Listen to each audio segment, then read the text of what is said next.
नमस्कार. मी शुभांगी कोपरकर. माझ्या स्वरचित कविता वाचनाच्या चॅनेलवर आपलं सगळ्यांचं मनापासून स्वागत करते. दर आठवड्याला मी एक कविता सादर करते, तशीच आजही करणार आहेच. पण त्यापूर्वी आज एक छोटीशी कथा आधी सांगणार आहे. मी गेली 15 वर्ष स्नेहालय अहिल्यानगर या संस्थेमध्ये एक कार्यकर्ता म्हणून सहभागी आहे. स्नेहालय ही संस्था निराधार, समस्याग्रस्त महिला आणि मुलांसाठी काम करते. या संस्थेचा पुण्यामध्ये स्नेहाधार हा जो प्रकल्प आहे तो निराधार आणि समस्याग्रस्त महिलांना सर्वतोपरी मदत करणारा असा प्रकल्प आहे आणि मी पुण्यातली असल्यामुळे अर्थातच या प्रकल्पात मी काम करते.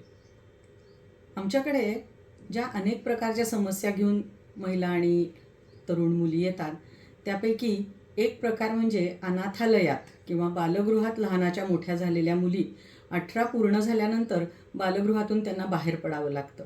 मग अशा बऱ्याच मुली आमच्याकडे पुढच्या काळजी आणि संरक्षणासाठी किंवा ज्याला आफ्टर केअर असं म्हणतात त्यासाठी दाखल होतात. अशीच एक मुलगी लहानपणापासून बालगृहात वाढलेली 18 वर्ष पूर्ण झाल्यावर आमच्या स्नेहाधारमध्ये दाखल झाली. ही मुलगी खरोखरीच चुणचुणीत हुशार अशी होती. 12वी झालेली होती. तिच्यामध्ये अनेक कलागुण पण होते. एकच छोटासा दोष होता, तो म्हणजे तिचं बोलणं थोडंसं बोबडं होतं. तिच्या बोलण्यात काहीतरी अडचण होती आणि त्यामुळे तिचं बोलणं स्पष्ट यायचं नाही, समोरच्याला नीटसं कळायचं नाही.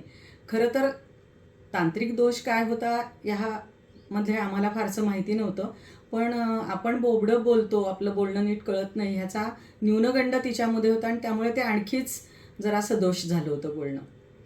या मुलीला स्नेहाधारमध्ये इतकं छान प्रेम मिळालं, तिच्या सगळ्या कलागुणांना खूप प्रोत्साहन मिळालं. आमच्याकडे तिने इच्छा व्यक्त केली की मला पदवीधर व्हायचं आहे आणि म्हणून तिला मुक्त विद्यापीठात BA ॲडमिशन घेऊन दिली. तिला शिवणकामाची आवड होती म्हणून ती फॅशन डिझायनिंग शिकली, बॅग्स आणि पर्सेस बनवायला शिकली. हे करून ती थोडे पैसेही कमवायला लागली. मिळालेले पैशांची बचत कशी करायची हे पण स्नेहाधारमध्ये तिला शिकायला मिळालं.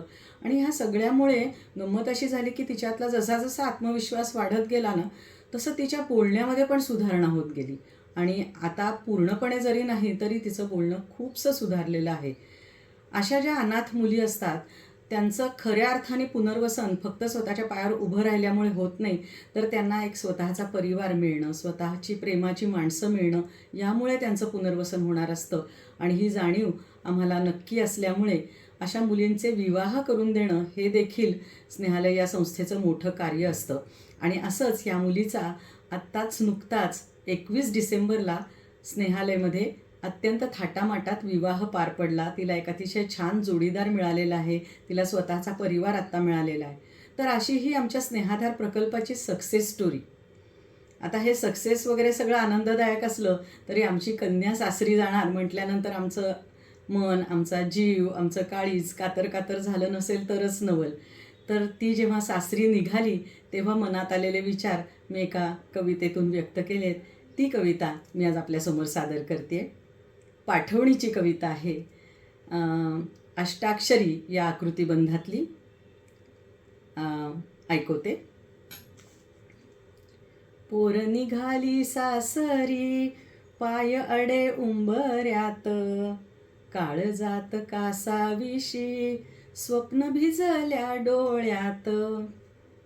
नको जुन्या आठवांचा उगा अंधार मनात, बघ नवीन पहाट आली तुझ्या आयुष्यात. खूप सोसलेस बाई, मुक्त श्वास घे भरून, तुझे सुखाचे सोहळे आम्ही पाहू ग दुरून. पोर जणू हिरकणी आली तुमच्या घरात, साऱ्या घराचा आनंद मेहंदी रंगल्या हातात. घरादाराची भागव भूक आणखी तहान, नको हरवू देऊस पोरी तुझे आत्मभान. नको कोमेजून जाऊ येता काळ दुष्काळाचा, तुझा सांगावा मिळता धाडू पाऊस मायेचा.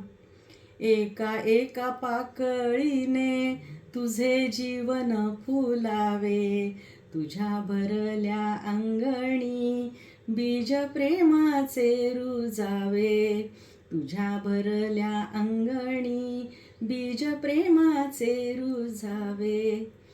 तर अशी आमच्या स्नेहालय कन्येला सासरी पाठवताना केलेली ही कविता. मला असं वाटतं की प्रत्येकच सासरी जाणाऱ्या मुलीसाठी हा आपला संदेश आहे.